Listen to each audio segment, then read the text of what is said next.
Chapter 1. Cambridge, Massachusetts, 1896.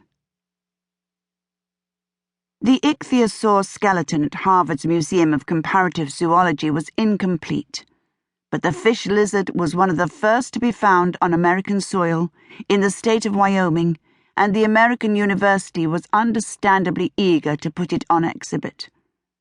Venetia Fitzhugh Townsend Easterbrook stepped closer to look at its tiny teeth, resembling the blade of a serrated bread knife, which indicated a diet of soft-bodied marine organism, squid perhaps, which had been abundant in the Triassic seas.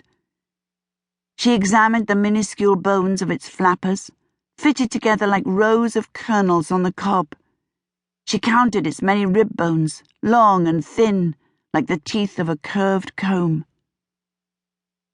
Now that this semblance of scientific scrutiny had been performed, she allowed herself to step back and take in the creature's length.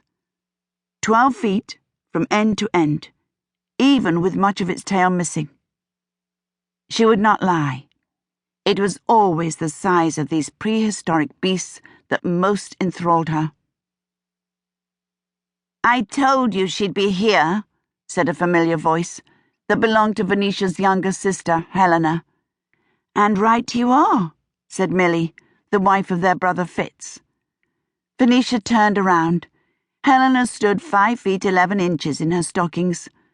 As if that weren't attention-grabbing enough, she also had red hair, the most magnificent head of it since Good Queen Bess, and malachite green eyes.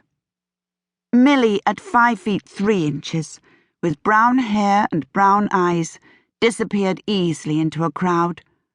Though that was a mistake on the part of the crowd, as Milly was delicately pretty and much more interesting than she let on. Venetia smiled. "Did you find interviewing the parents fruitful, my dears?"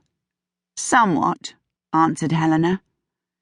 The upcoming graduating class of Radcliffe, a women's college affiliated with Harvard University, would be the first to have the Harvard president's signature on their diplomas, a privilege roundly denied their English counterparts at Lady Margaret Hall and Girton.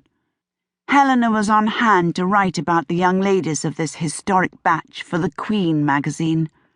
Venetia and Milly had come along as her chaperones. On the surface, Helena, an accomplished young woman who had studied at Lady Margaret Hall and currently owned a small but thriving publishing firm, seemed the perfect author for such an article. In reality, she had vehemently resisted the assignment. But her family had evidence that Helena, an unmarried woman, was conducting a potentially ruinous affair.